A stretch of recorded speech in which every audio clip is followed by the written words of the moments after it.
Adrián, nos cuenta Adrián, ¿vale? A ver, Josechi, ese es el primero que tengo ahí al lado. Yo soy Josechi, Ecologistas Marcha de Vizcaya, desde hace mucho tiempo y bueno, pues un poquito trabajando en el tema de infraestructuras y transportes. Gabriel.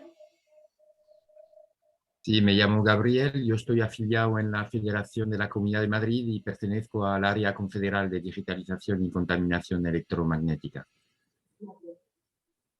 Chapu. A ver si quito el micro. Yo soy Chapu, ecologista Marzan de Vizcaya y estoy en la comisión de transportes con Josechi y Quique, que están por aquí. Miquel. Hola, Arratsaldeon.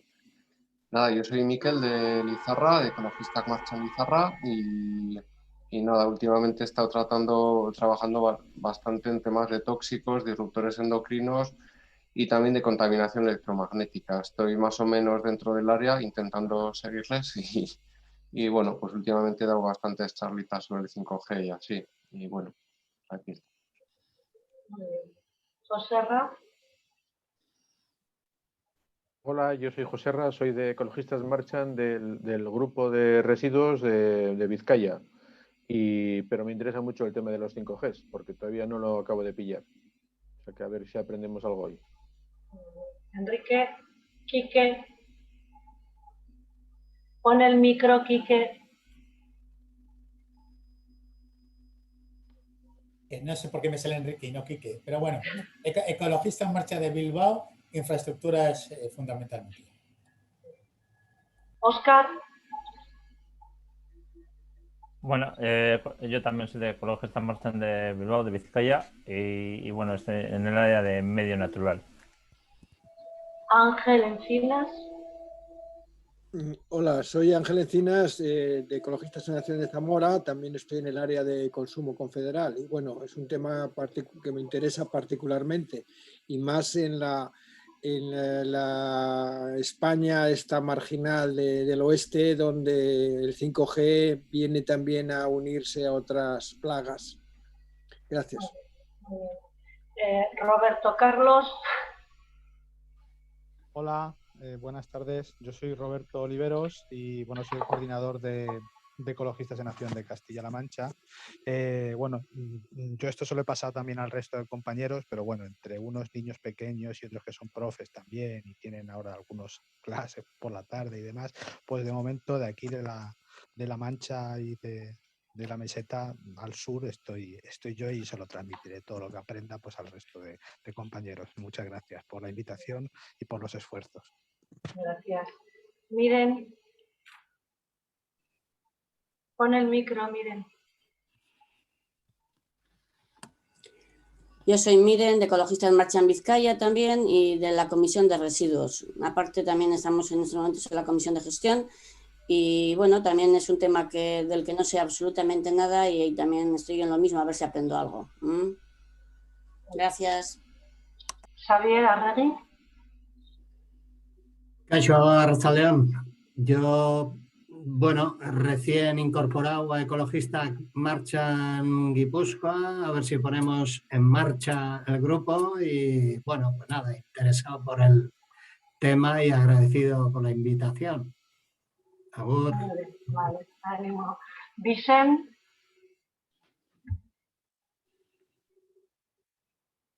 Creo que me has dicho a mí. Soy Vicent de, bueno, ahora también de Ecologista Marcha en Guipúzcoa, desde Donosti. A ver si me entero de qué va sobre el 5G. Perfecto. ¿Bego?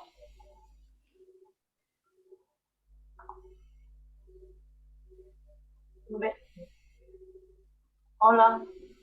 Opa. Yo soy Bego, de Ecologistas Marchan y soy de Leioa y bueno, estoy bastante preocupada por este tema y bueno, quería aprender. Muy bien.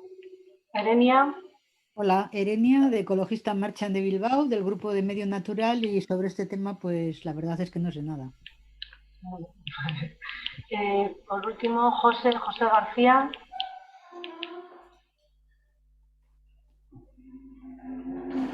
Hola, José, no sé si nos oyes, que es el micro puesto. ¿No te vemos?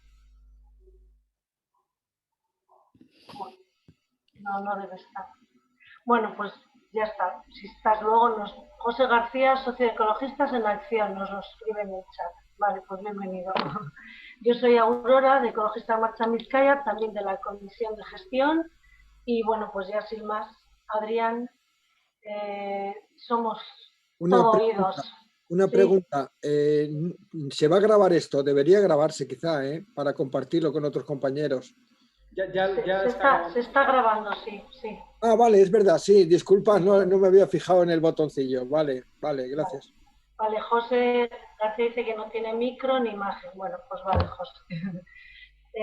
Adrián, todo. Pues buenas tardes, buenas noches, Arratsaldeon.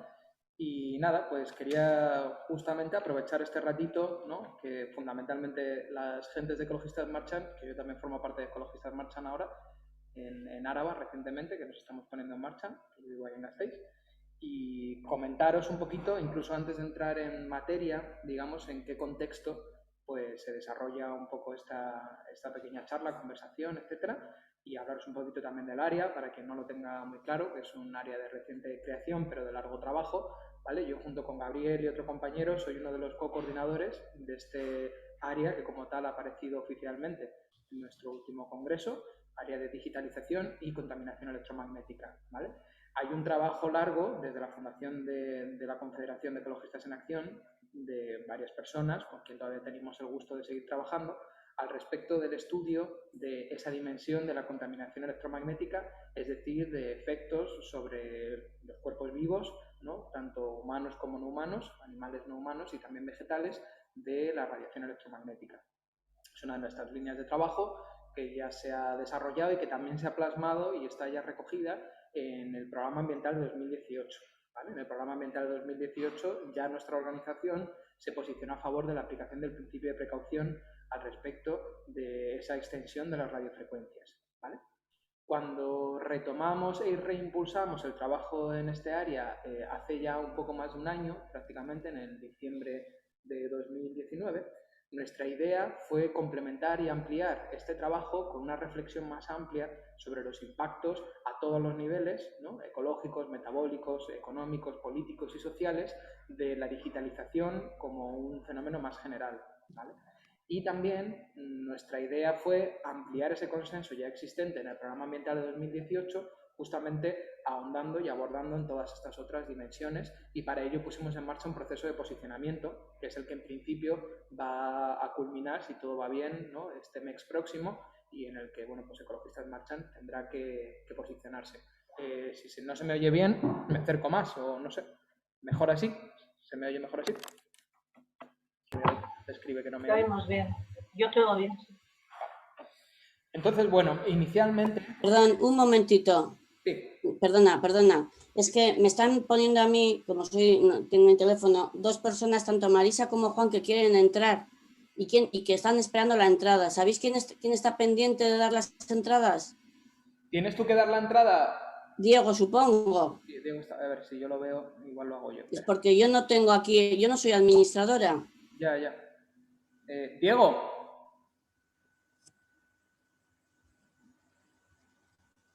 A ver si soy yo capaz de hacerlo.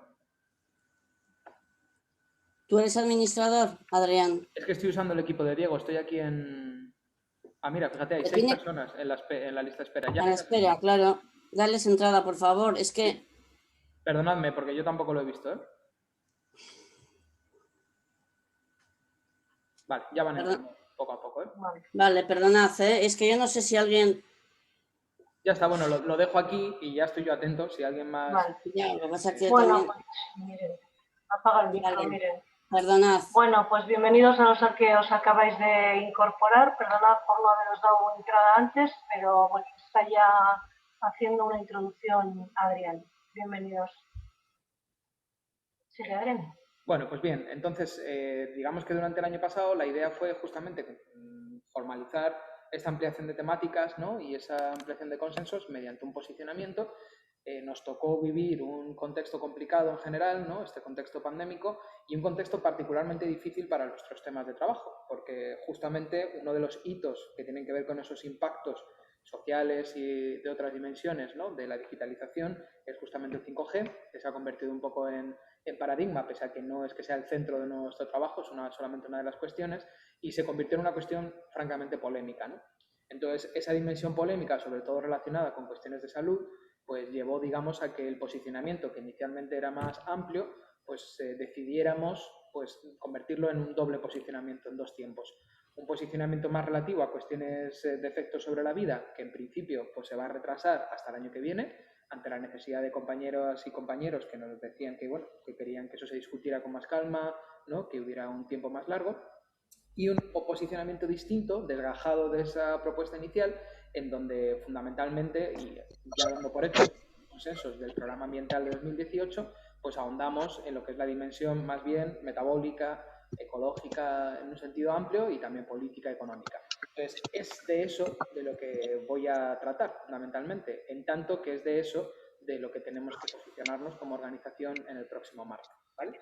Eso, por supuesto, no significa que no tratemos las otras cuestiones, que no tengamos materiales disponibles. Hay un dossier que se circuló el verano pasado, en torno a 30 páginas, que preparamos también como área, ¿no? Como con una síntesis de referencias, argumentos, etcétera, principales, ¿no? Ampliando ese posicionamiento y bueno, pues digamos que hay personas que trabajan eso en más profundidad en esta área, que no soy yo.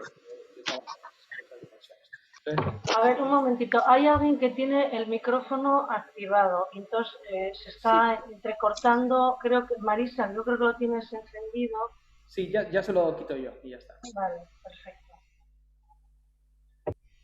Entonces, en ese contexto un poco es en el que proponíamos este encuentro, ¿no? Y en el que va a girar mi propuesta, ¿no? Digamos, un espacio de información y también de debate, si tenemos el tiempo suficiente, para dar, digamos, una base suficiente a la toma de decisiones dentro de Ecologistas Marchan al respecto de ese segundo posicionamiento, ¿vale?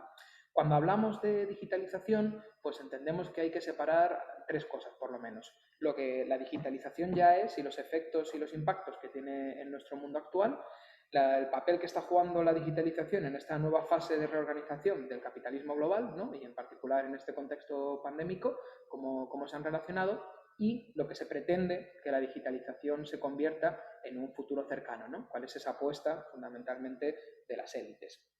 El papel que tiene a día de hoy ya la digitalización es normalmente mucho más importante de lo que solemos pensar. De hecho, hay quien ya habla desde hace un tiempo de que vivimos en un capitalismo digital. También se habla de capitalismo de la vigilancia.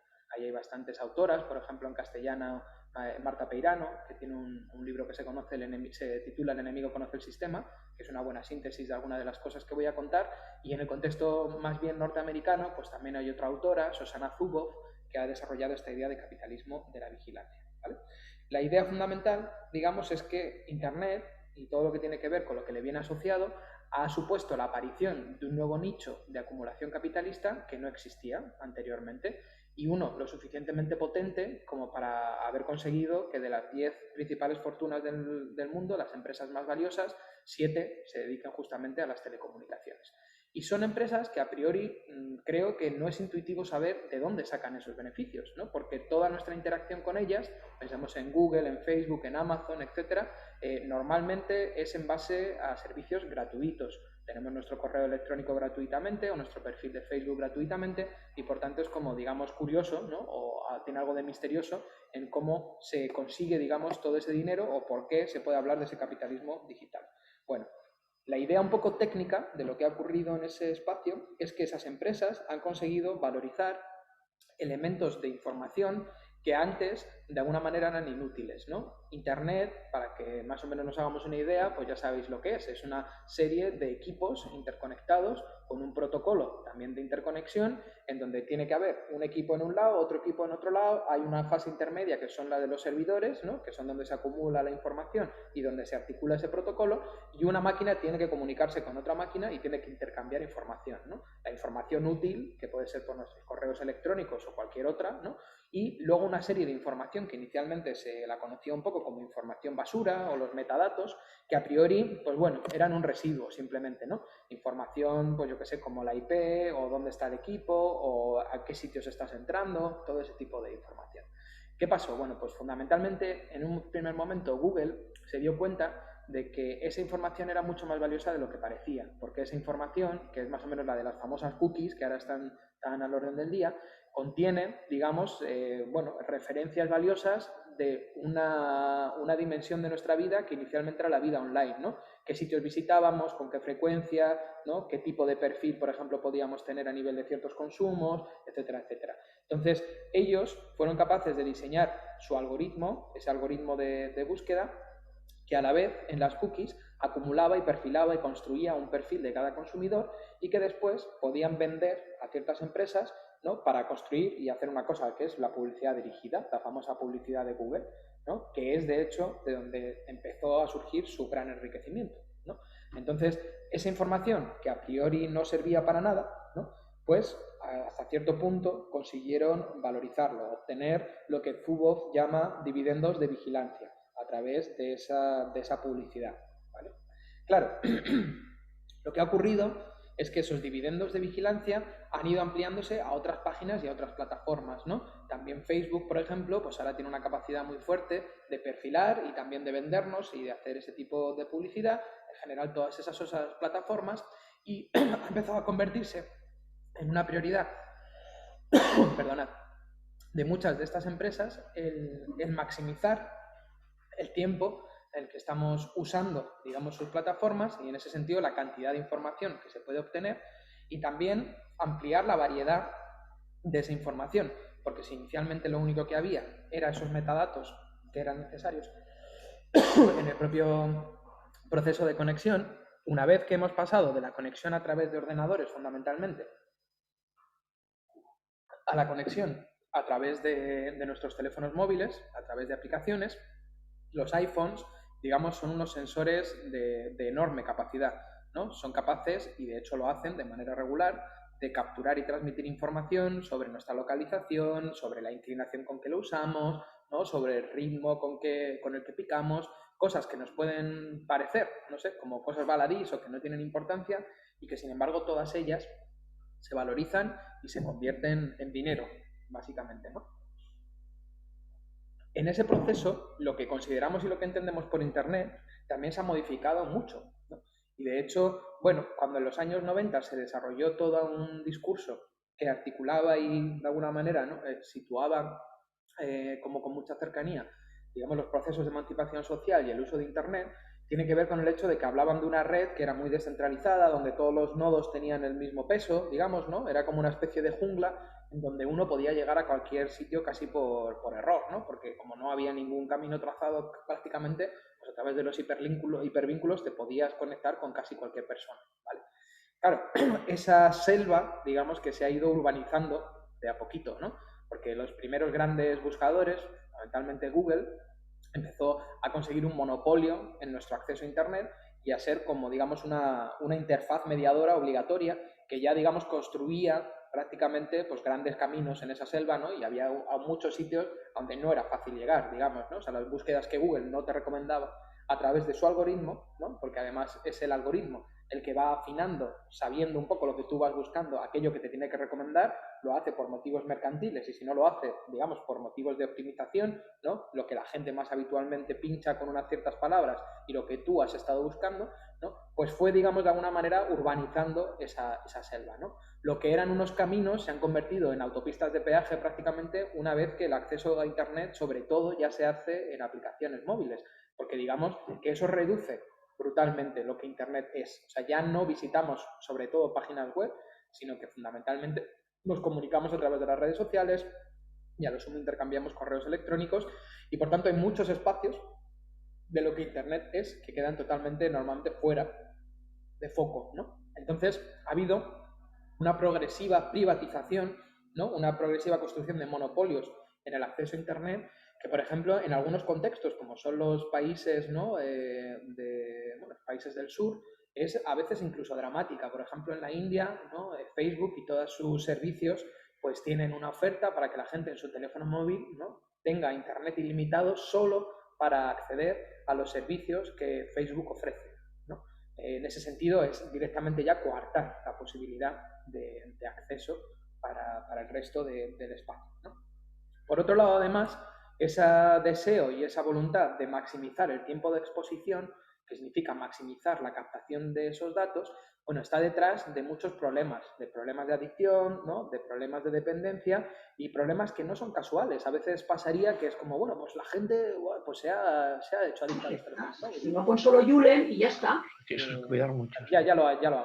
Ya está, Aurora.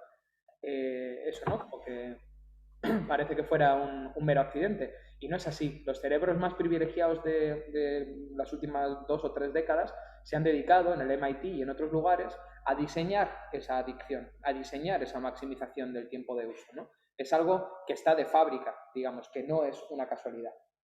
Bueno, ¿y por qué se quiere maximizar eso? Bueno, pues por un lado está esa explotación directamente, ¿no? de los datos que se obtienen con fines mercantiles, pero por otro lado está todo lo que se ha conocido ya y se va conociendo como la lógica algorítmica y el gobierno algorítmico, ¿no? Porque es que los datos son muy valiosos, no solamente, digamos, de manera directa por esa mercantilización, sino porque permiten esos datos, ese Big Data, que es también otra noción que podréis haber escuchado en algún momento, permiten entrenar a las inteligencias artificiales, que son los algoritmos, ¿vale?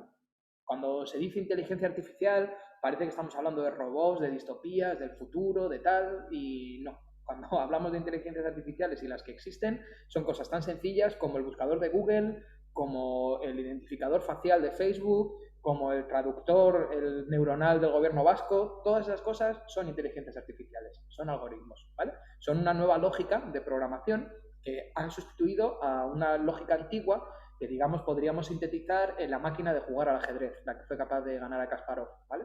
Esa máquina de jugar al ajedrez lo que hacía básicamente era desplegar una potencia de cálculo brutal. Sabía cuáles eran las reglas del ajedrez y podía calcular, ¿no? Y calculaba todas las posibles jugadas.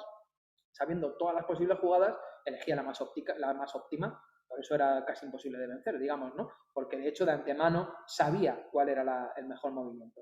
Claro, en cuanto se ha intentado que esos programas hagan frente a problemas más complejos que esos más acotados y más propiamente lógico-matemáticos, pues no llegaba la potencia de cálculo para hacerlo, no era capaz, digamos, ¿no? esa programa, esa inteligencia artificial, ese algoritmo, de calcular a priori todo lo que tendría que calcular, ¿no? Y de hecho, el otro paradigma que se suele mostrar es el del juego del Go, ¿no? La inteligencia artificial que juega no al ajedrez nuestro, sino al ajedrez chino, que no sé si le conocéis, pero que es un juego mucho más abierto, donde hay muchas más posibilidades, ¿no? Digamos, mucho más intuitivo que lógico en principio, ¿no? Por decirlo de alguna manera, ¿no? Entonces, claro, un ordenador no puede calcular a priori todas las combinatorias posibles, no tiene la potencia de cálculo ninguno, ¿no? de los que existen en el planeta. Entonces, dieron con otra lógica para funcionar, y la lógica era no intentar saber de antemano todo lo que se podría hacer, sino optimizar la respuesta basándose en experiencias previas. O sea, es decir, lo que hace un algoritmo, lo que hace una inteligencia artificial es que de alguna manera interioriza muchas partidas reales, ¿no? O sea, necesita, digamos, de esas partidas reales jugadas por seres humanos.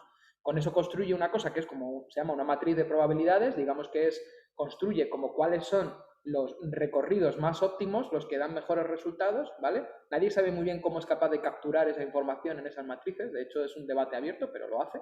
Entonces, cuando se encuentra ante una situación, no tiene una respuesta infalible. De hecho, todos sabemos que el traductor de Google falla, ¿no? Por ejemplo, ¿no? O sea, no es matemático, sino que lo que hace es como dar la mejor respuesta que obtiene de la información a priori que conoce, ¿no? Y para algunas cosas le es más que suficiente. De hecho, esa máquina gana algo, ¿no? No hay nadie que la gane ahora mismo. Se ha puesto varios órdenes de magnitud por encima del mejor jugador humano, ¿no? Bien, pues esa lógica es, como digo, la misma que funciona en el traductor de Google, ¿no? En el traductor neuronal del gobierno vasco. ¿Qué hacen? Tienen acceso a muchos eventos de traducción concretos, ¿vale? Y entonces, cuando tú le planteas un texto, lo que hace es ver que cómo normalmente se han, de alguna manera, vinculado, ¿no? las frases de una lengua u otra. También lo hace la inteligencia artificial que reconoce, ¿no?, esas caras en Facebook. La publicidad dirigida, cada vez más la publicidad también se automatiza a través de un perfil, ¿no? Y hay un algoritmo que la va diseñando dónde y cuándo vaya a ser más efectiva, ¿no? Cuando se te propone un tweet que te va a gustar más, o cuando Google te propone la página que digamos es la más óptima con tu búsqueda. Cuando en Tinder, ¿no?, hay un match con la persona que se supone, ¿no?, que se te plantea como que es tu más compatible. Cuando en YouTube de una canción pasas a otra, ¿no? Y de alguna manera pues lo que te sugiere normalmente suele estar relacionado. Bueno, pues todo eso son inteligencias artificiales que cada vez van jugando un papel más importante, ¿no? Y claro, digamos que hasta el día de hoy, bueno, podríamos poner en cuestión, digamos, la relevancia política que eso tiene o no, ¿no? Sin duda hay una dimensión de expropiación, ¿no? Y un montón de espacios que la máquina va ocupando que antes no ocupaba, tiene un impacto ya laboral también, pero es que la cosa va increciendo, digamos, ¿no? O sea, cada vez es más importante garantizar ese acceso a los datos porque cada vez se es más ambicioso en el tipo de problemas o el tipo de cuestión que se quiere, ¿no?, de alguna manera gestionar a través de esa lógica algorítmica. Entonces, para que os hagáis una idea del tipo de aplicaciones, ¿no?, que a día de hoy ya tienen los algoritmos y donde de alguna manera se quiere que vayan caminando, pues por ejemplo, hay una aplicación cada vez más importante, la selección de personal, ¿no? O sea, se coge un currículum vitae y de alguna manera pues se ve cuáles van a ser los perfiles más óptimos a través de la aplicación de un algoritmo. Por ejemplo, se utiliza en las empresas de seguros, ¿no?, para ver cuáles van a ser los perfiles que puedan ser pues menos asegurables, ¿no?, o que, bueno, que tengan más capacidad, o sea, más probabilidad de salir rana, digamos, ¿no? Se empieza a utilizar en la justicia. En Estados Unidos y en Chile, por ejemplo, no toman los veredictos, pero sí que existen ya algoritmos que de alguna forma sugieren, ¿no?, cuál puede ser la pena más adecuada para ese perfil, ¿no?, y cuál es la posibilidad de reincidencia y de peligrosidad. Se utiliza en la vigilancia, ¿no? El algoritmo de reconocimiento facial de Facebook se vendió a China, al gobierno chino, que lo pagó bien caro, por cierto, a la empresa, y es el que utiliza ahora en su sistema que se llama Skynet de cámaras, ¿no?, que bueno, ese reconocimiento facial se va extendiendo cada vez más a más partes del mundo, ¿no? Se usa, y este es el que de alguna manera ha sido más debatido, ¿no?, y que muestra más, digamos, pues como esas dificultades políticas a las que nos enfrenta este nuevo gobierno de los algoritmos para la creación de opinión. Y todo el escándalo de Cambridge Analytica, que igual lo habéis oído, las elecciones de Trump, las elecciones de Bolsonaro, ¿no?, todo lo que pasó para las noticias falsas, ¿no?, cómo se hubo una manera de generar una cierta opinión, etcétera, pues tuvo como base algoritmos. O sea, fueron esos algoritmos los que pues se hacían pasar por una persona real en Twitter y mandaban mensajes que no son ciertos. Los bots funcionan con esa lógica algorítmica. En las páginas de Facebook, ¿no?, ponían noticias, aunque fueran noticias falsas, para ir creando como un cierto clima de opinión. En WhatsApp, ¿no?, mandaban un montón de noticias, bombardeaban pues al respecto, por ejemplo, ¿no?, pues bueno, pues en clave racista o tal, ¿no?, y generaban ese clima de opinión favorable a Bolsonaro. Todo eso sería imposible sin esos algoritmos.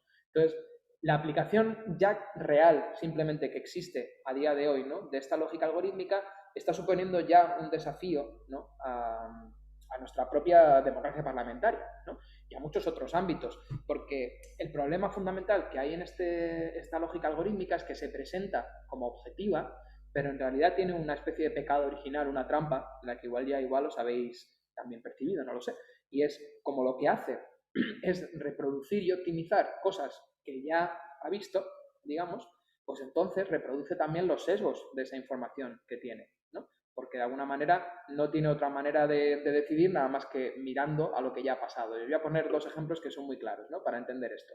Se sabe ya, y de hecho los programadores están viendo cómo pueden luchar contra ello, que esos algoritmos de selección de personal son machistas.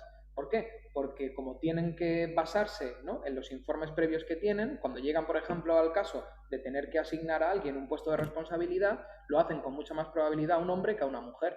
¿Por qué? Porque históricamente los datos que tienen, ¿no?, siempre han sido los puestos de responsabilidad los que se han dado a hombres. Entonces, ahí no hay una conciencia, digamos, de un humano que lo pueda decidir, hay una mera reproducción de esa información. Y como hay una correlación, la correlación se reproduce, ¿no? Otro caso que está siendo muy controversial, por ejemplo, los algoritmos que asisten en la justicia tienen una tendencia a asignar penas mucho más duras a la población negra que a la población que no es negra, por lo mismo, ¿no? Porque como hay un historial de jueces que son racistas, pues esas inteligencias artificiales también se hacen racistas. De hecho, hubo un experimento muy interesante al respecto de esta creación de opinión. Soltaron a una inteligencia, ¿no? Bueno, de alguna manera implementaron una inteligencia artificial que interactuara con usuarios en diferentes redes sociales y que de alguna manera fuera retroalimentando lo que mayoritariamente encontraba, ¿no? O sea, simplemente como la manera de ser popular, de conseguir seguidores, ¿no?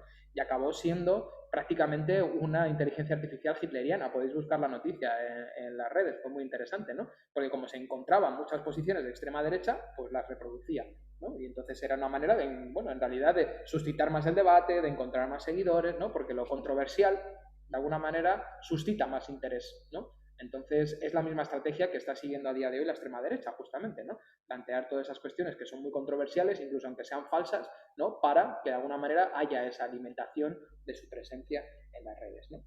Entonces, claro, es un gran problema, ¿no? Porque digamos que lo que está ocurriendo ahora es que se quiere apostar muy fuertemente por la extensión de esas lógicas algorítmicas.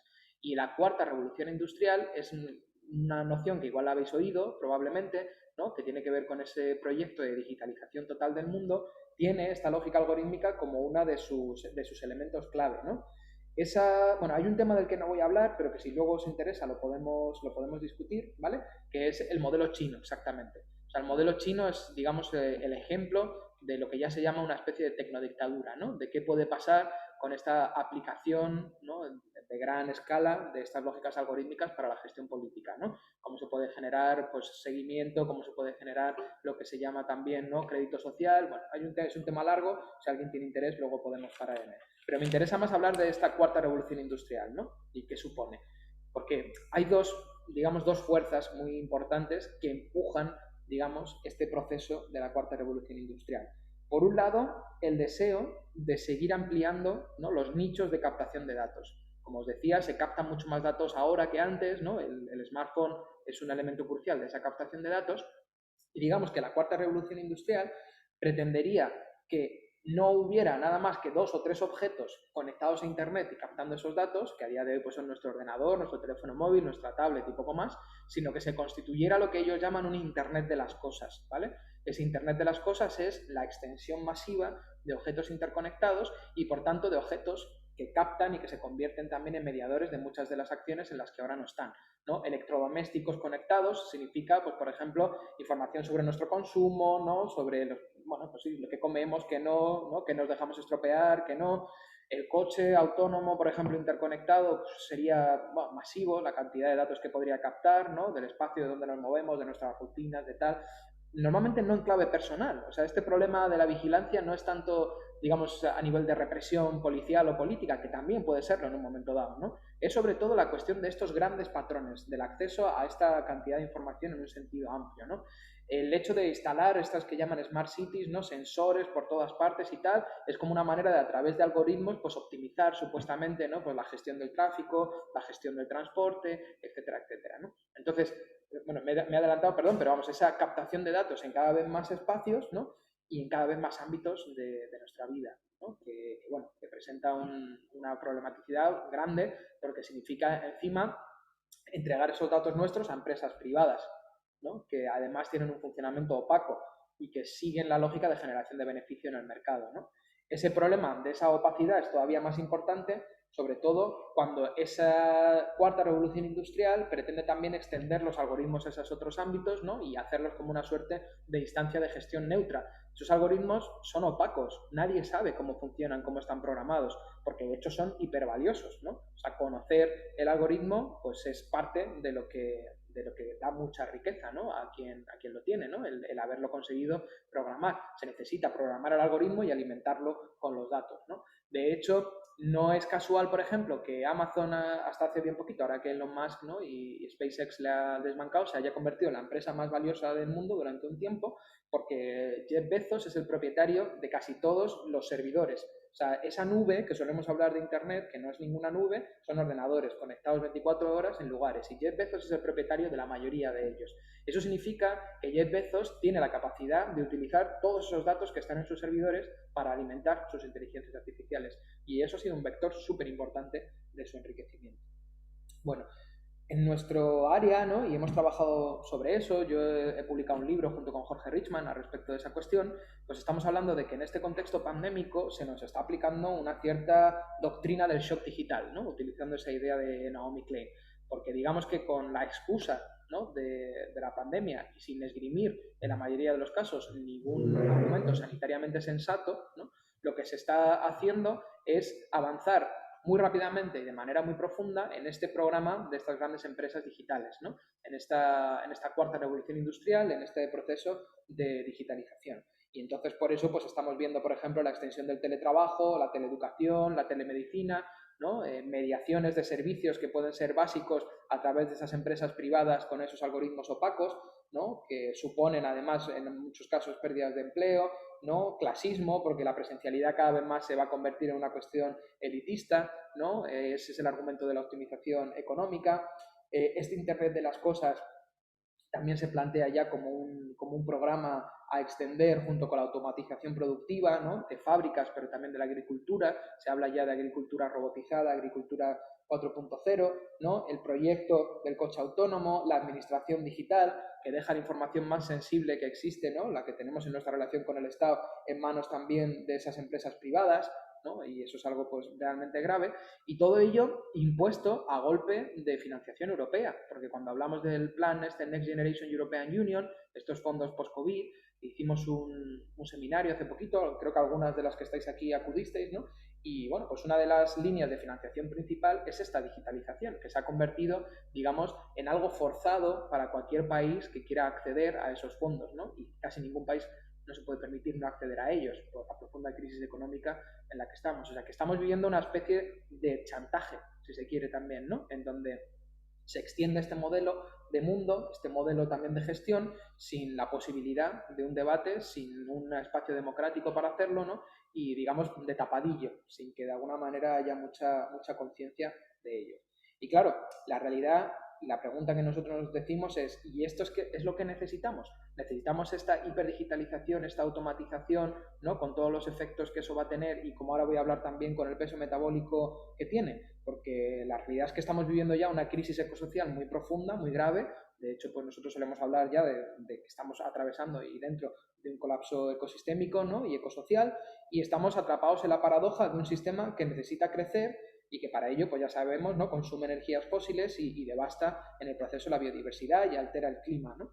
Entonces, es curioso que en esta situación pandémica, que podría haber sido, digamos, ¿no? Y así lo hemos intentado muchas y muchos, la situación mejor para replantearlo todo de nuevo, para acabar con ese dogma del crecimiento, ¿no? Para plantear otras cosas, pues estemos al final apostando por esta, digamos, último canto de cisne, ¿no? Por espera de un crecimiento que vendrá al hilo de esta cuarta revolución industrial y por todavía una complejización mayor de nuestras sociedades, ¿no? Todavía una escala más grande, todavía, ¿no? Más dependencia, como digo, de todas esas infraestructuras, cuando estamos ya en un escenario de crecimiento en nuestro acceso a energía y materiales, cuando todas estas tecnologías, ¿no? Son muy dependientes de materiales raros, ¿no? Como, yo que sé, tierras raras, litio, coltán, ¿no? Que están suponiendo ya cuellos de botella en nuestro consumo. Por ejemplo, cosas como el neodimio, el galio o el teluro, que se usan en los renovables, en las tecnologías de la información y comunicación, en el coche eléctrico, etcétera,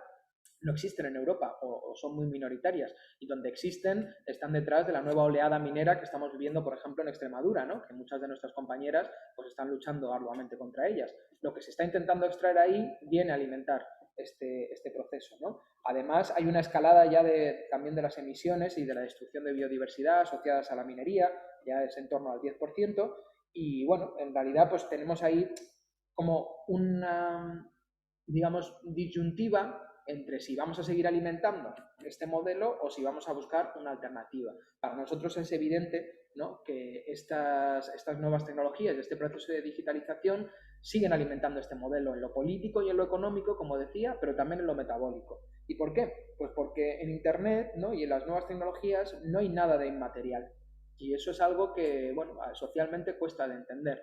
¿no? Parece que ese binomio de lo verde y lo digital es inseparable, que una cosa va de la mano de la otra, ¿no? Y que, bueno, pues si usas Internet, pues eres mucho más ecologista que si no lo usas, ¿no? Y en realidad ya hay una incomprensión de cómo funciona eso, porque cuando os decía que Internet es esa red de equipos interconectados, pues en realidad pues es una red de equipos que consumen energía, ¿no? De manera ininterrumpida, y que en tanto que se sitúan en un entramado de producción energética que es fósil, pues que también, ¿no? ese consumo genera un nivel de emisiones. Es más, el ámbito de Internet y de las nuevas tecnologías es el sector industrial que ha crecido más rápido y más fuerte, de hecho ha crecido de forma exponencial en estas últimas 2 décadas, ¿vale? Eso tiene que ver justamente con esa no regulación y con esa percepción, digamos, de que es verde y que si no. Hay pocos datos, digamos, actualizados a día de hoy y que sean rigurosos de cómo se han transformado en estos últimos 5 años, ¿no? Esos niveles de consumo y de emisiones, pero en 2007 ya se sabía que en torno al 1,5% de las emisiones totales del mundo ya estaban en relación con las TIC. En ese mismo informe, ¿no? Se mostraba que en 2020 llegábamos ya en torno al 3% del total, ¿vale? Y eso son unas emisiones comparables a las del tráfico aéreo, más o menos, como decían, ¿no? La computación en la nube está usando ya en torno al 2% de toda la electricidad del mundo, ¿vale? De hecho, la empresa que más electricidad consume en el mundo es YouTube, simplemente para poder mantener el streaming, ¿no? Que el streaming pues, es muy exigente a nivel justamente de esa capacidad de almacenamiento y de computación. De hecho, para que lo sepáis como anécdota, empieza a haber ya problemas para encontrar buenos sitios en donde instalar esos servidores, porque el grueso del consumo de energía de esos servidores tiene que ver con la refrigeración, ¿no? Imaginaos un ordenador encendido todo el día y que no puede apagarse, se calienta, ¿no? Entonces tienes que mantenerlo refrigerado, ¿no? Y ese es uno de los gastos principales. Entonces, por ejemplo, en 2018, los países nórdicos del norte de Europa ya habían concentrado el 49% de las infraestructuras de servidores por sus meras condiciones climáticas, ¿no? Y estaban empezando a ser receptores de casi la mitad de la inversión mundial justamente en este ámbito. O sea, imaginad si es, digamos, sensible e importante esa cuestión, ¿no? Claro, eso tiene que ver también, ¿no? con un aumento del tráfico de datos, o sea, es decir, vamos consumiendo cada vez más energía y también vamos emitiendo cada vez más gases de efecto invernadero porque aumenta nuestro tráfico de datos. O sea, cada vez hay más información que se mueve y, por tanto, más necesidad de espacios donde almacenarla, ¿no? Y donde interconectarla. Y digo que no tenemos todavía como datos que fueran quizá totalmente, que captaran con toda su potencia esa transformación, y desde luego que no es fácil pensar, ¿no? Cómo podía ser de explosivo ese crecimiento en el futuro, porque solamente el paso del 3G al 4G, ¿vale? Que ahora voy a entrar en esa cuestión del 3G, 4G, 5G, supuso ya una explosión del 60% en el tráfico de datos. O sea, se más que duplicó el tráfico de datos, ¿vale? ¿Qué pasa? Pues que ese Internet de las cosas, del que estábamos hablando, esa búsqueda de una interconectividad total, está requiriendo una revolución técnica, que es esa revolución del 5G, ¿vale? Cuando hablamos de 5G, estamos hablando de quinta generación. O sea, eso significa, básicamente, las diferentes generaciones, ¿no? De intercambio de energía y de tecnología móvil, en donde hubo una primera generación en donde las radiofrecuencias se utilizaron para transmitir voz, una segunda generación donde se complementó con el texto, los SMS, ¿vale? Una tercera generación en la que ya se abrió el espacio para el intercambio de datos, ¿no? Y empezaron los multimedia y etcétera, y ya un 4G, ¿no? En donde esos datos fundamentalmente ya han sido copados por nuestra conexión a Internet. El 5G, digamos, más que una transformación cualitativa, que también, por algunas tecnologías y por cómo funciona, es sobre todo una transformación cuantitativa. O sea, la idea es tener la capacidad de transmitir muchos más datos mucho más rápido, ¿vale? Y eso, aunque se nos venda que es como, ¡buah, es la hostia porque vamos a poder ver cosas en streaming más rápido, ¿no? O tener teleoperaciones, que suelen ser los dos argumentos más o menos de los defensores, en realidad lo que lo necesita y quien lo necesita es la industria, ¿no? Y los que lo necesitan son fundamentalmente estos defensores de esta cuarta revolución industrial, que para tener esa multitud de sensores, esa multitud de objetos conectados, cosas como el coche eléctrico, necesitan una hiperconectividad total, ¿no? Y con buena cobertura, porque si tú vas en mitad del campo, de repente tu coche, que tiene que estar conectado a Internet para funcionar, no tiene conexión a Internet, pues te quedas tirado, digamos, ¿no? Eso, de hecho, es lo que está haciendo que la red, que fundamentalmente hasta ahora había sido basada en cables y en antenas terrestres, se esté ampliando mucho más a también los satélites como para aumentar, digamos, esa cobertura, ¿no? Y darle más amplitud. Claro, otra de los correlatos de esto es que este 5G tiene una pretensión que no había tenido ninguna otra tecnología anterior, y es que no existan ya zonas en donde no haya conectividad. O sea, es decir, que no existan zonas en donde haya existencia de radiofrecuencias, las que se llamaban zonas blancas, ¿vale? O sea, pretenden, digamos, llegar hasta el último rincón del mundo, básicamente, ¿no? Con su hiperconectividad. Eso, para todo lo relativo a las cuestiones de salud y de efectos sobre la vida, pues es tremendamente relevante, por supuesto, ¿no? Porque supone que la gente con hiperelectrosensibilidad pues no tendría ningún lugar en donde estar, ¿no? Esto no está dentro de este nuevo posicionamiento, pero es uno de los elementos también que están relacionados justamente con esta extensión problemática del 5G. Si del 3G al 4G hubo un aumento del 60%, la explosión que se espera de ese 5G y también la explosión en el consumo de energía, porque por ejemplo el consumo total de las antenas 5G pues es ya 3,5 veces mayor de las anteriores. De hecho, en China, que es donde esta tecnología está más extendida, están teniendo problemas reales, ¿no? Porque no les sale la factura, las tienen que apagar las antenas de vez en cuando porque todavía no hay tanto uso. Pues claro, la explosión a la que nos enfrentamos es brutal, o sea, de órdenes de magnitud probablemente, no lo sabemos todavía, pero basta con ver algunos cálculos, ¿no? Por ejemplo, ya hay datos de que a nivel de intercambio de datos, pues es decir, a nivel de este aumento del tráfico de datos en Internet, pues 1 millón de coches autónomos sería equivalente más o menos a 3.000 millones de personas usando su smartphone, ¿no? O sea, imaginad, por ejemplo, ¿no? Esa explosión. La densidad de objetos conectados se prevé que explote, ¿no? Que llegue hasta 1 millón de objetos conectados por kilómetro cuadrado. O sea, imaginad, esas son las previsiones de la industria, ¿no? Todo eso, ya te digo, pues siempre conectado a Internet, ¿no? Entonces, hay ahí un crecimiento metabólico brutal, ¿vale? Un crecimiento además que a nivel de inversión es bien problemático, porque aunque tampoco sabemos muy bien qué va a pasar, pues hay por ahí quien dice, ¿no? Que hasta el 70% de la inversión en 5G pues parece que va a estar destinada a empresas de seguridad y videovigilancia, o sea que sí que hay como un sesgo importante de esas políticas securitarias, y desde luego pues una ampliación, ¿no? De esa expansión metabólica de este sector que va en la contra, ¿no? Y a la contra totalmente, digamos, de las reducciones que escenarios de decrecimiento que se hicieran cargo de esta situación de colapso ecosocial seguramente deberían propugnar. De todas maneras, si queréis más datos de ese aspecto estrictamente metabólico, escribí hace poquito un artículo en Viento Sur que se llama, entre interrogaciones, Verde y Digital, y digamos que ahí me detengo mucho más, ¿no? Con información concreta al respecto de consumos, con algunas gráficas, con la evolución del tráfico de datos, etcétera, etcétera, ¿no? O sea, ahí tenéis como una información más ampliada, digamos. Y bueno, pues eso es todo más o menos. O sea, quizá podríamos entrar más en detalle en algunas aristas, lo he abierto yo. En algunas aristas y en algunas otras cuestiones, pero creo que como fresco de por qué entendemos que tiene sentido, ¿no? Trabajar en esta cuestión de la digitalización, de por qué también es transversal a muchas de las cosas que estamos trabajando y que trabajamos desde Ecologistas Marchan, ¿no? Porque tocamos la energía, tocamos el transporte, tocamos el cambio climático, tocamos la biodiversidad, ¿no? En esos efectos sobre la vida, ¿no? Y también la urgencia, porque digamos que todo esto es un proyecto y es una apuesta de las élites que está en desarrollo ahora mismo, ¿no? Que está justamente en este punto desarrollándose y que está detrás de gran parte, ¿no? De las inversiones que ahora mismo se están desarrollando con más fuerza, ¿no? Entonces, hace especialmente importante y urgente, diría yo, pues que la oposición también de una organización como la nuestra sea contundente y sea rápida, ¿no? Para que de alguna manera no lleguemos tarde a esto. Entonces, bueno, pues yo diría que lo digo. Bueno, pues muchas gracias, Adrián. Hostia, nos has acojonado un poquito. Si os parece ahora, vamos a hacer, supongo que os han surgido un montón de preguntas o dudas o alguna aclaración. Ahí tenéis en el chat, escribís abajo palabra y yo voy dándoos palabra a medida que vayáis pidiéndola.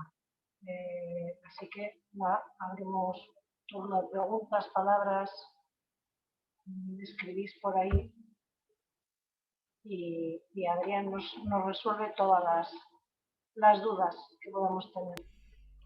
Y a ver, Enrique, Quique, pide la palabra. Pues venga, activa el micro. A ver cómo me explico. Vamos a ver. No niego nada de tu análisis, pero creo que me falta otra parte del análisis.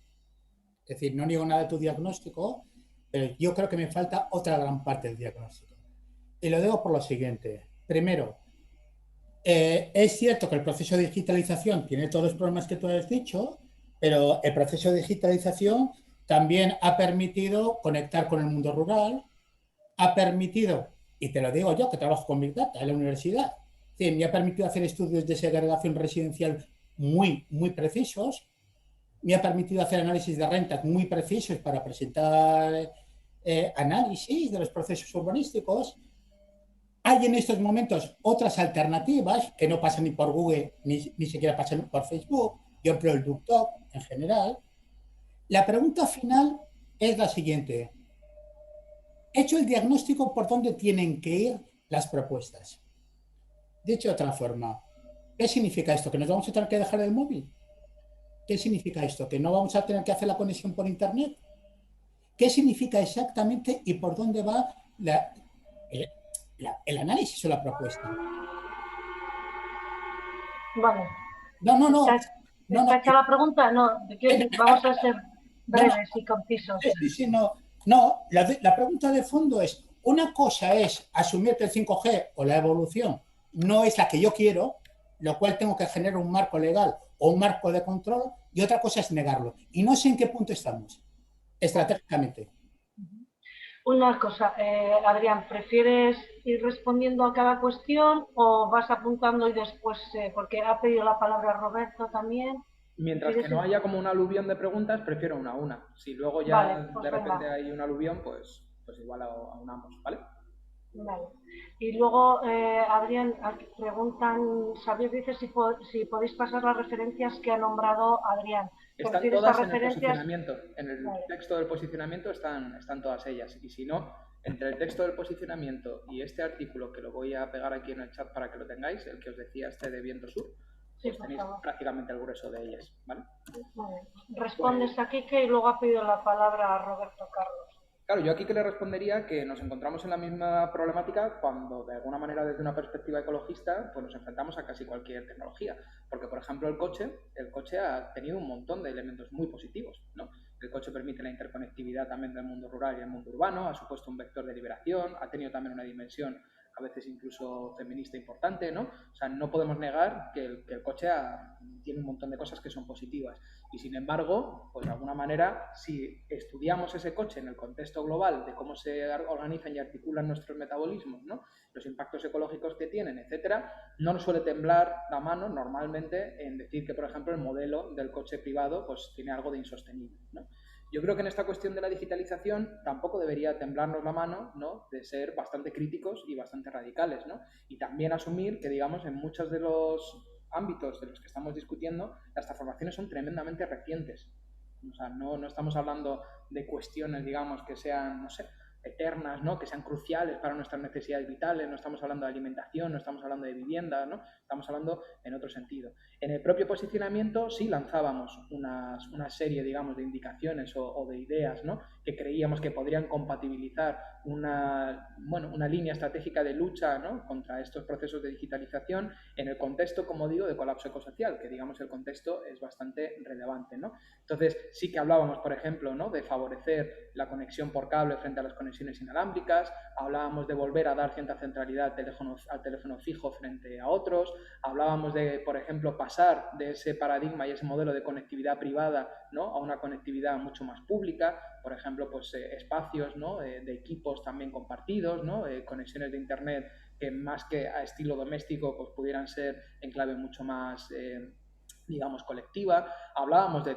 digitalizar y sobre todo no seguir ampliando en todo lo que tiene que ver justamente con esas necesidades básicas, ¿no? Por ejemplo, digitalización de la administración, pues bueno, no lo vemos como muy adecuado, ¿no? Y sobre todo no hacer depender digamos, muchos de nuestros elementos que son cruciales para nuestra vida, de esa gran infraestructura, Internet como la infraestructura más grande en realidad jamás construida, ¿no? Por su dimensión global y no por su consumo ni por sus emisiones, que evidentemente hay otras que, digamos, si hablamos del transporte, pero en tanto que infraestructura unitaria, ¿no? Por ejemplo, pues sí que sus niveles de electricidad, ¿no?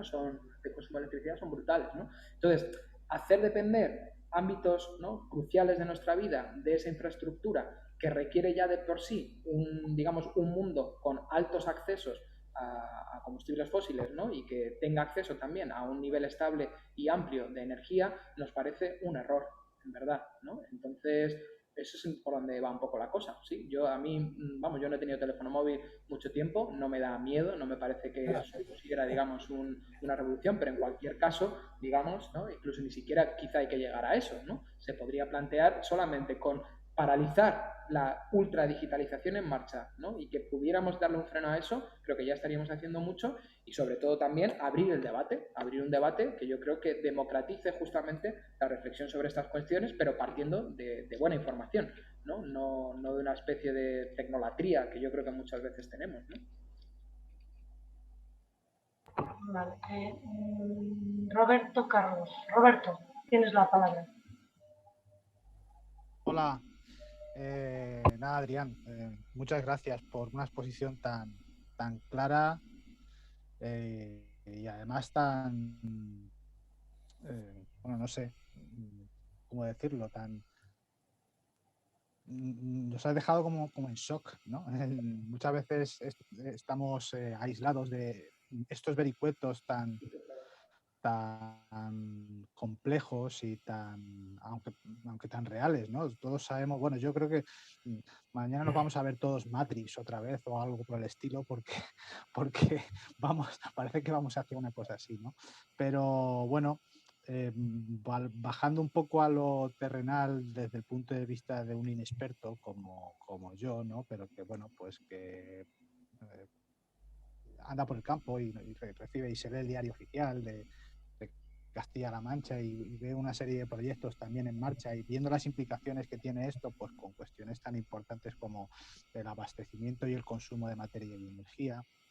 Me gustaría saber si habéis establecido, porque yo como que correlaciono un poco el proceso de la expansión de este tipo de tecnología también pues con un boom que se está dando mucho, yo creo que en todas las comunidades autónomas, en el ámbito de la generación energética y en el proceso pues, que se ha venido a llamar de transición ecológica, en el boom que se está produciendo pues, en muchos de nuestros campos, quizá en correlación con este proceso del paso a la 5G, pero que tiene que ver pues, con la producción de energía a través de plantas fotovoltaicas y parques eólicos, ¿no? Que bueno, estamos viendo ahora un aluvión de proyectos que nos están llegando, que nos desborda y parece que va en paralelo a este tipo de expansiones con respecto a que requeriría el mantenimiento de este tipo de tecnología. No sé si habéis pensado también vosotros en analizar esta correlación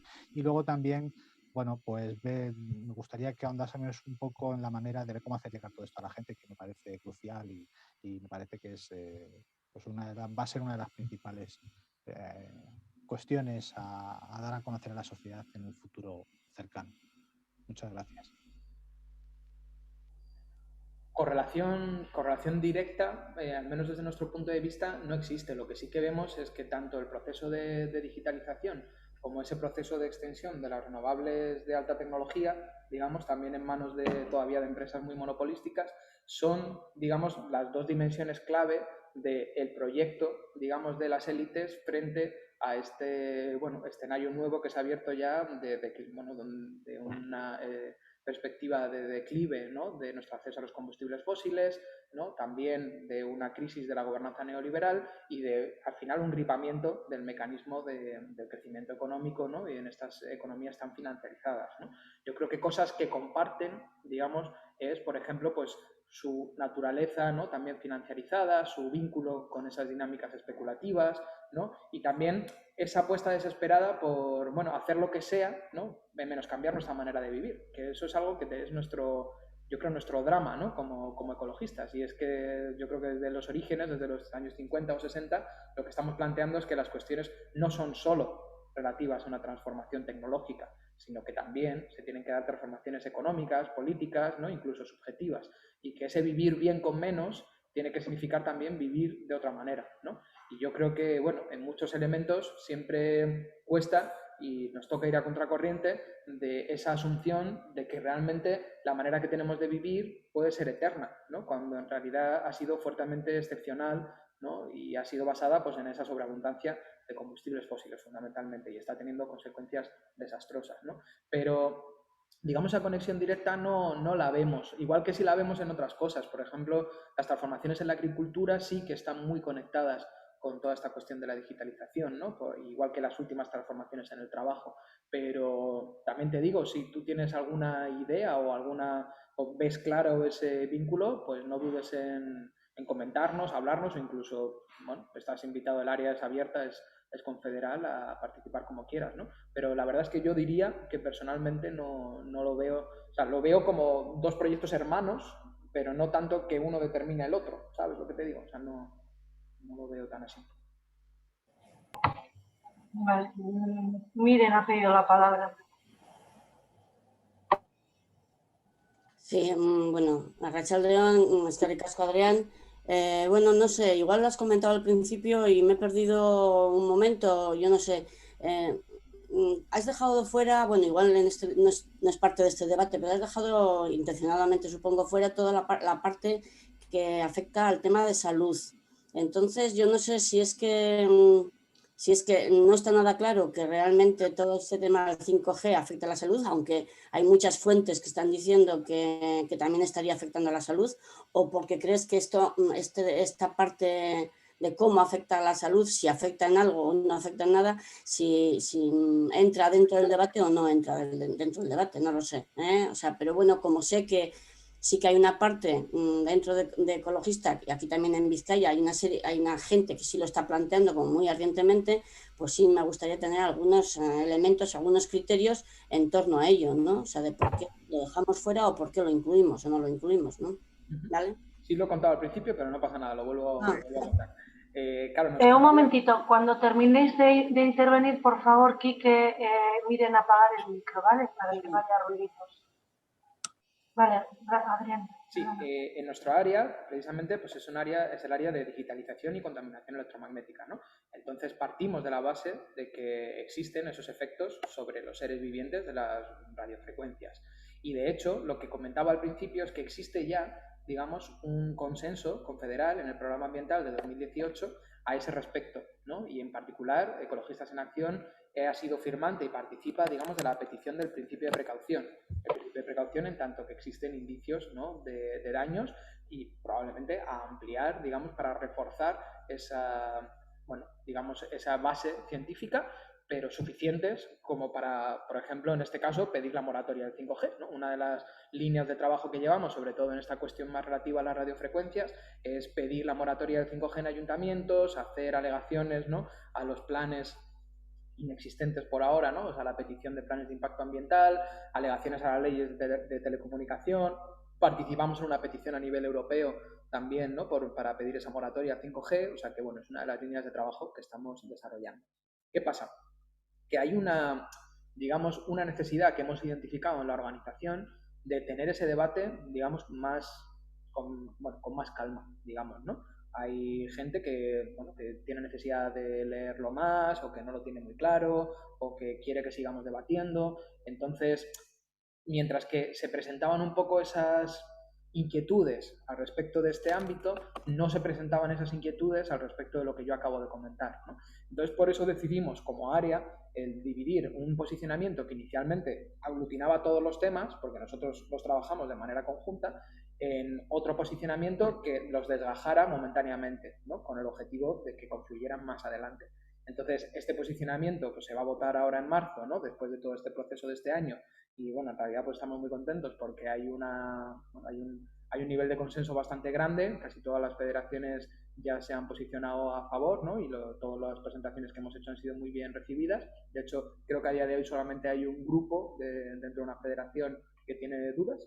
Y sin embargo, pues el otro lo vamos a ir tratando poco a poco durante todo el año que viene. O sea, seguirá habiendo debates, seguirá habiendo pues eventos. Tuvimos hace poco, la semana pasada, por ejemplo, una mesa, ¿no?, redonda sobre ecofeminismo y salud, donde esta cuestión tuvo bastante centralidad. Entonces, bueno, pues eso es lo que te puedo decir. O sea, momentáneamente en esta intervención ha quedado fuera por esa cuestión, ¿no? Porque entiendo que tiene que servir sobre todo para acompañar el debate en torno a ese posicionamiento, ¿no? Vale. Pues te pido la palabra a Marisa. Marisa, cuando quieras. Sí. Hola. Muchas gracias, Adrián, por la presentación y tanta explicación de algo que es verdad que da mucho miedo ahora con todas las cookies y con todo lo que tenemos. Y ahí tengo una pregunta un poco, partiendo un poco igual de lo de la base que planteaba aquí, que de la parte buena y así. Estoy pensando en lo que pasó al principio, cuando solo teníamos Windows y todo era privativo y no sé qué, y ahora tenemos un Ubuntu muy bien desarrollado por mucha gente, por una comunidad muy grande de gente que desarrolla cosas sin ánimo de lucro ni nada. Y ahí yo tengo la pregunta de si veis que esto a otro nivel, no llegando por supuesto a volver a duplicar la cantidad de datos, como has dicho, ahora cuando pasamos del 3G al 4G, si podríamos mantener lo que tenemos y avanzar hacia un mundo con menos cookies y con más un tipo Ubuntu del mundo digital, con todas las cosas buenas, pero evitando todo el seguimiento que tenemos ahora de las grandes empresas y de todo lo que venden con nuestros datos. En nuestro posicionamiento, nosotros nos posicionamos, bueno, que nos gustaría que fuera de la organización, hay un punto específico de posicionarse a favor del software libre, ¿no? Haciéndolo, digamos, como la alternativa que entendemos que es la alternativa a ese software privativo y que también la que es, digamos, más respetuosa con nuestros datos, ¿no?, etcétera, etcétera.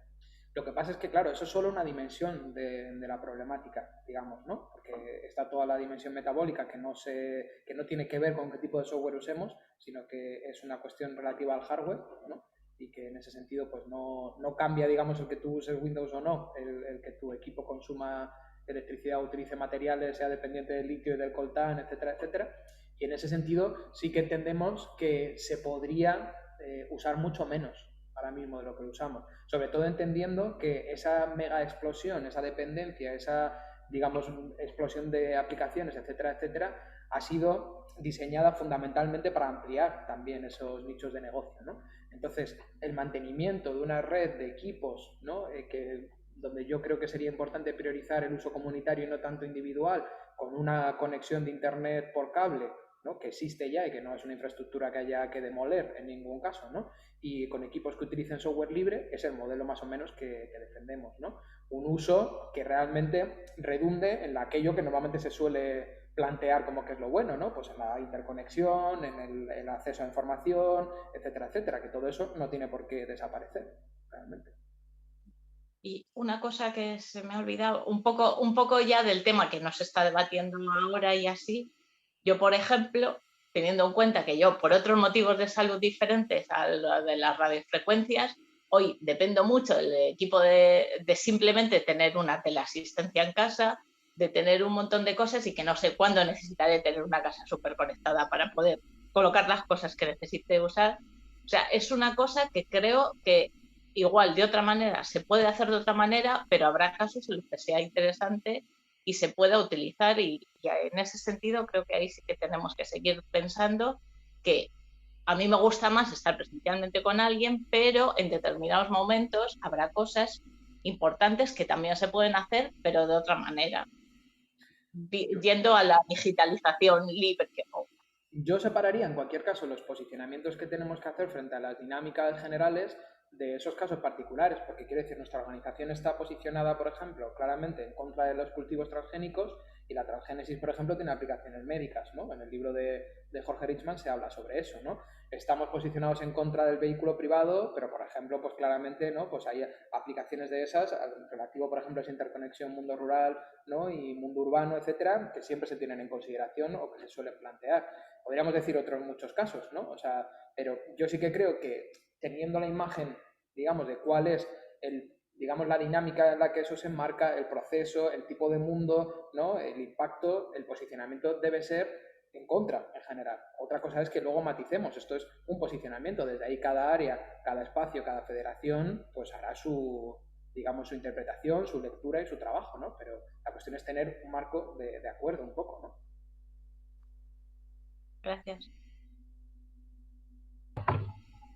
Perfecto.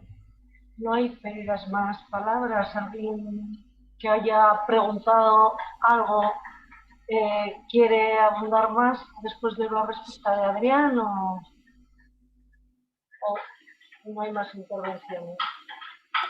Una pregunta, por favor. Sí, dale, Roberto. Sí, no, quisiera saber luego dónde vamos a poder acceder para luego compartir el enlace de la grabación. ¿Dónde podríamos acceder al enlace? Gracias. ¿Dónde va a estar la grabación? Creo que eso es lo que... No sé, supongo que Diego os podrá mandar, ¿no? Por correo electrónico el enlace, Diego. Eso, pues la idea en principio es, se puede mandar, y también era a ver si podíamos bajar a la web, pero vamos, todo esto, pues, la primera vez que lo grabamos, vamos a ver. Bueno, si se puede colocar en la web de Ecologista. Vamos a intentarlo, no sé si se... Y si no, se manda si lo correo. hacemos, y si no, pues se intentará, se podrá mandar. Lo que pasa es que, claro, dependerá lo que pese. Muchas de las veces igual luego tendremos que mandar un enlace, pues claro, sí. Claro, no se podrá mandar, o sea, se intentará difundir todo lo posible, siempre pues con las limitaciones del conocimiento y tamaño. También una cosa, Vale, o sea, un enlace. este tipo de... A ver, un momentito, Adrián.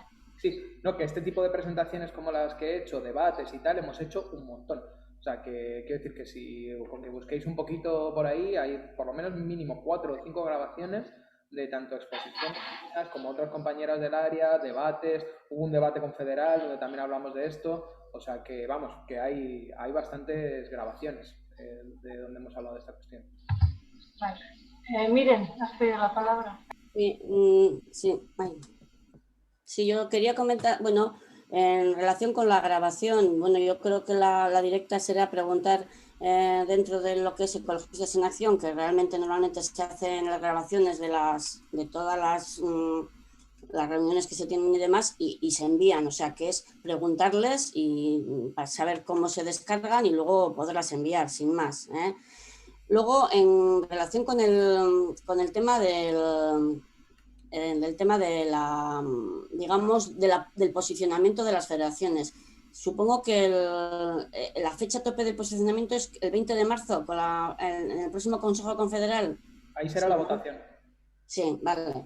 Digo, sobre todo porque, bueno, no sé si lo tendremos claro o no, pero bueno, nos tenemos que posicionar de alguna forma como Federación de Euskal Herria, que no lo hemos hecho. Entonces, de aquí, evidentemente, posteriormente habrá un debate en lo que es la posición de un debate, si hay debate. Precisamente la charla era pues para tener criterio de alguna forma de cara al debate que tenemos que tener o al posicionamiento que tenemos que adoptar, y esto tiene que ser antes del 20 de marzo.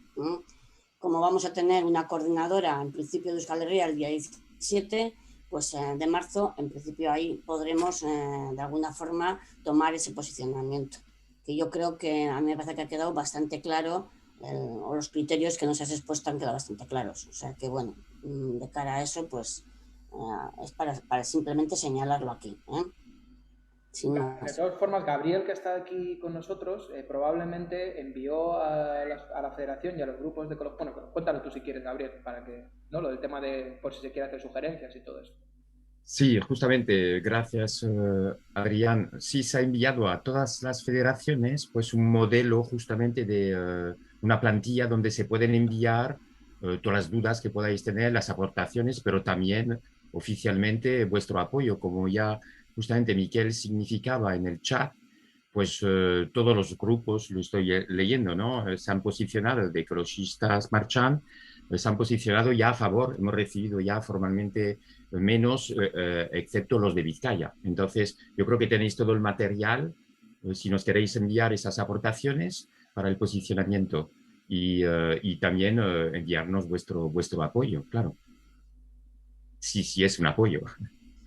Sí, bueno, pues no sabíamos que el resto de grupos de Euskal Herria os habían mandado ya. Nosotros estábamos pendientes de esta charla precisamente para debatirlo en nuestra federación de Vizcaya. Pues sí, lo debatiremos y mandaremos nuestra posición cuanto antes incluso espero que antes de la confederal, si no, pues allí mismo.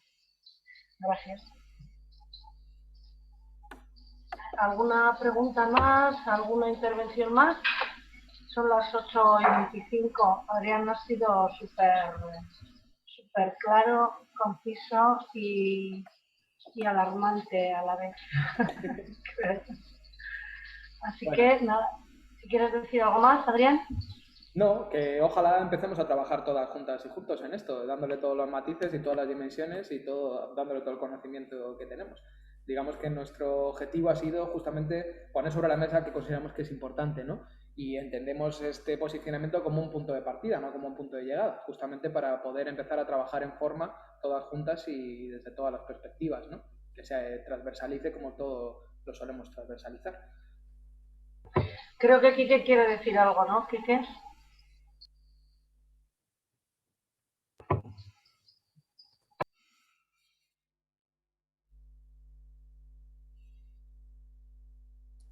Una preguntita solo, ¿eh?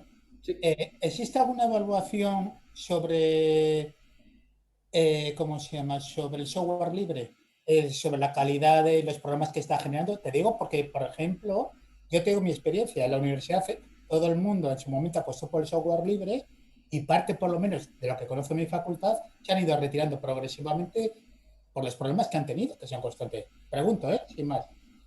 Claro, depende, ¿no? O sea, el software libre hay que entender lo que es. O sea, es una construcción colectiva, voluntaria, ¿no? Sí, sí. Y gratuita. Sí. Entonces, claro, digamos que ha habido un avance de lo que yo conozco, ¿eh? Yo no soy tampoco normalmente experto en esto, pero bueno, sí llevo siendo usuario bastante tiempo, ¿no?